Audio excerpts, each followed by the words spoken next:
ओम गणेशाय नमः। सुनते हैं गजानन संकष्टी चतुर्थी के दिन भगवान श्री गणेश जी की व्रत कथा। श्रावण मास में आने वाली संकष्टी चतुर्थी को गजानन संकष्टी चतुर्थी कहा जाता है। संकष्टी गणेश चतुर्थी व्रत प्रत्येक मास की कृष्ण पक्ष की चतुर्थी को किया जाता है। श्रावण मास की कृष्ण पक्ष की चतुर्थी को किए जाने वाला व्रत श्रावण संकष्टी गणेश चतुर्थी कहलाता है। इसे गजानन संकष्टी चतुर्थी भी कहा जाता है।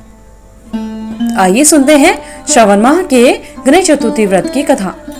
ऋषिगण पूछते हैं कि स्कंद कुमार, दरिद्रता, शोक, कुष्ठ से विकलांग, शत्रुओं से संतप्त, राज्य से निष्कासित, राज सदैव दुखी रहने वाले, धनहीन, समस्त उपद्रवों से पीड़ित, विद्याहीन, संतानहीन, घर से निष्कासित लोगों, रोगियों एवं अपने कल्याण की कामना करने वाले लोगों को क्या उपाय करना चाहिए जिससे उनका कल्याण हो और उनके उपरोक्त कष्टों का निवारण हो?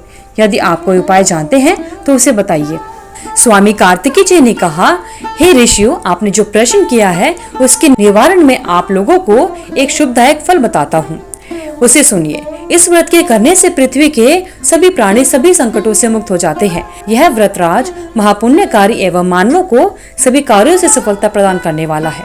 विशेषतः यदि इस व्रत को महिलाएं करें तो उन्हें संतान एवं सौभाग्य की वृद्धि होती है। इस व्रत को धर्मराज युधिष्ठिर ने किया था। पूर्व काल में राज्य से अलग होकर अपने भाइयों के साथ जब धर्मराज वन में चले गए थे तो वनवास काल में भगवान श्री कृष्ण ने उनसे कहा था कि युधिष्ठिर ने भगवान कृष्ण से अपने कष्टों के शमनार्थ जो प्रश्न किया था उस कथा का आप श्रवण कीजिए। युधिष्ठिर जी पूछते हैं कि हे पुरुषोत्तम, ऐसा कौन सा उपाय है जिससे हम वर्तमान संकटों से मुक्त हो सके? हे गदाधर, आप सर्वज्ञ हैं। हम लोगों को आगे अब किसी प्रकार का कष्ट न भुगतना पड़े, ऐसा उपाय बताइए।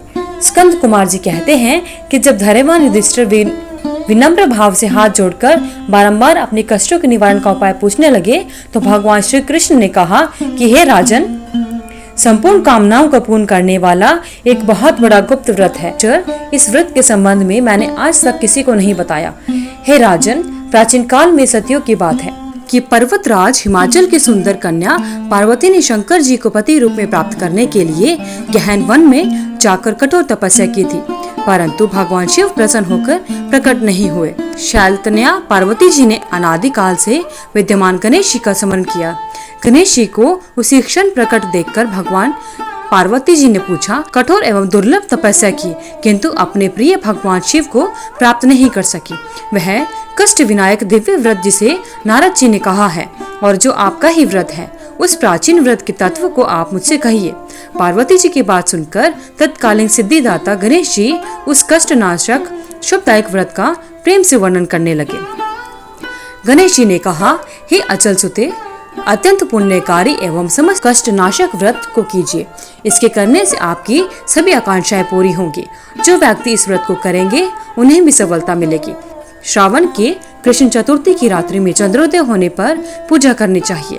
उस दिन मन में संकल्प करें कि जब तक चंद्रोदय नहीं होगा मैं निराहार रहूंगी। पहले गणेश पूजन कर ही भोजन करूंगी। इसके बाद सफेद तिल के जल से स्नान करें। मेरा पूजन करें। यदि सामर्थ्य हो तो प्रतिमा स्वर्ण की मूर्ति का पूजन करें।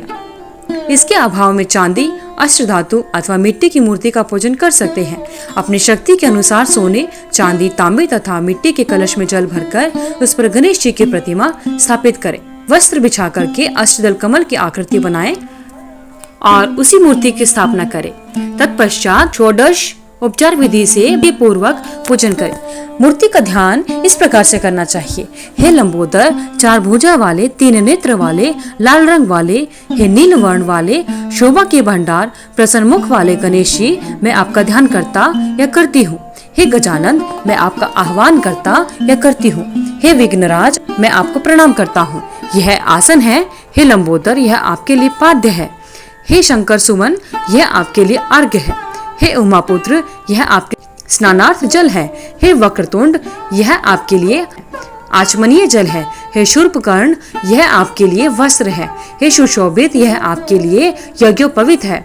हे गणेश्वर, यह आपके लिए रोली चंदन है। हे विघ्न विनाशक, यह आपके लिए फूल है।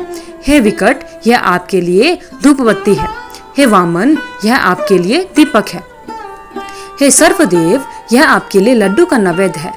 हे देव, यह आपके निमित्त फल है। हे विघ्नहर्ता, यह आपके निमित्त मेरा प्रणाम है। प्रणाम करने के बाद क्षमा प्रार्थना करें। इस प्रकार षोडश उपचार रीति से पूजन करके नाना प्रकार के प्रसादों को बनाकर भगवान को भोग लगा जाता है। हे देवी, शुद्ध देशी घी में 15 लड्डू बनाएं। सर्वप्रथम भगवान गणेश को अर्पित करें। उसके बाद भगवान को लड्डू अर्पित करके उसमें से 5 ब्राह्मणों को दे दे। अपने सामर्थ्य के अनुसार दान दक्षिणा देकर चंद्रोदय होने पर भक्ति भाव से अर्घ देवे। उसके पश्चात 5 लड्डू का स्वयं भोजन करें। फिर हे देवी, तुम सब तिथियों में सर्वोत्तम हो, गणेश जी की परम प्रियतमा हो। हे चतुर्थी, हमारे द्वार प्रदत्त अर्घ को ग्रहण करो, तुम्हें प्रणाम है। इस प्रकार से चंद्रमा को अर्घ प्रदान करें। शिव सागर से उत्पन्न हे लक्ष्मी के भाई, हे निशाकर, रोहिणी सहित हे निशशि, मेरे दिए हुए अर्घ को ग्रहण कीजिए।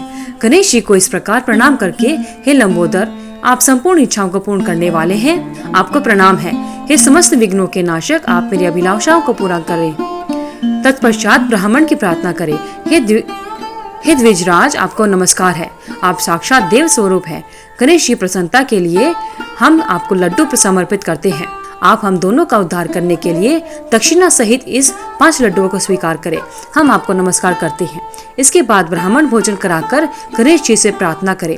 यदि इन सब कार्यों की करने को शक्ति ना हो तो अपने भाई बंधुओं के साथ दही एवं पूजन में निवेदित पदार्थ का भोजन करें।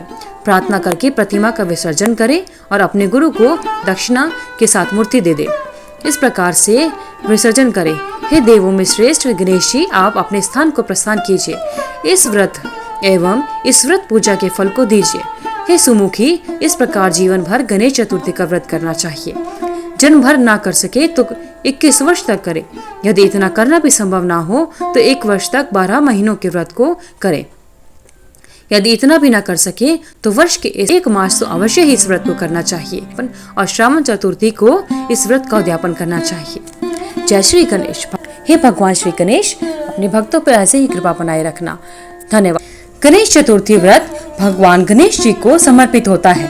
इस दिन गणेश जी की विशेष पूजा की जाती है।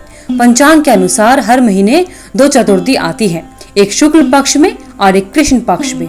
हर महीने पड़ने वाली कृष्ण पक्ष की चतुर्थी को संकष्टी चतुर्थी कहा जाता है, जबकि शुक्ल पक्ष की चतुर्थी को विनायक चतुर्थी कहा जाता है।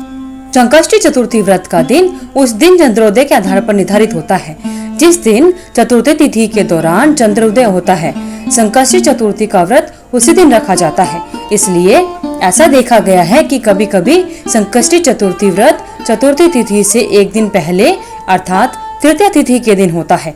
कहा जाता है कि संकष्टी चतुर्थी का व्रत नियम के अनुसार संपन्न करना चाहिए, तभी इसका संपूर्ण लाभ मिलता है। इसके अलावा गणपति बप्पा की पूजा करने से यश, धन, वैभव और अच्छे स्वास्थ्य की प्राप्ति होती है।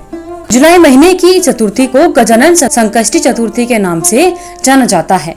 इस दिन माताएं अपनी संतान की लंबी उम्र और संतान की प्राप्ति के लिए व्रत रखती हैं। इस साल श्रावण मास की कृष्ण पक्ष की चतुर्थी तिथि के दिन संकष्टी चतुर्थी का व्रत रखा जाएगा। गजानन संकष्टी चतुर्थी का शुभ मुहूर्त। गजानन संकष्टी चतुर्थी तिथि का प्रारंभ 24 जुलाई को सुबह 7:30 से शुरू होगा। वहीं गजानन संकष्टी चतुर्थी तिथि का समापन 25 जुलाई को सुबह 4:39 पर हो जाएगा। इसलिए संकष्टी चतुर्थी का व्रत 24 जुलाई को मान्य होगा। आइए जानते हैं भगवान गणेश जी की पूजा गजानन संकष्टी चतुर्थी के दिन किस प्रकार करें। भगवान गणेश जी का जलाभिषेक करना चाहिए। गणेश भगवान को पुष्प फल चढ़ाए जाते हैं और साथ ही पीला चंदन लगाया जाता है। तिल के लड्डू या मोदक का भोग लगाया जाता है। गजानन संकष्टी चतुर्थी की कथा का पठन एवं श्रवण करना आवश्यक होता है और साथ ही ओम गम गणपते नमः मंत्र का जाप करना चाहिए। पूरी श्रद्धा के साथ भगवान गणेश जी की आरती करनी चाहिए, चंद्रमा के दर्शन करने चाहिए और अर्घ देना चाहिए। व्रत का पालन करना चाहिए और भगवान से व्रत के दौरान हुई भूल चूक के लिए क्षमा मांगनी चाहिए। 24 जुलाई को चांद निकलने का या चंद्रोदय का समय। 24 जुलाई को रात 9:38 पर चंद्रोदय होगा। हालांकि अलग अलग शहरों में चांद निकलने का समय कुछ अलग हो सकता है। चंद्र दर्शन और पूजा के बाद ही व्रत संपूर्ण माना जाता है और तभी संकष्टी चतुर्थी का व्रत का पारण किया जाता है। ओम गणेशाय नमः।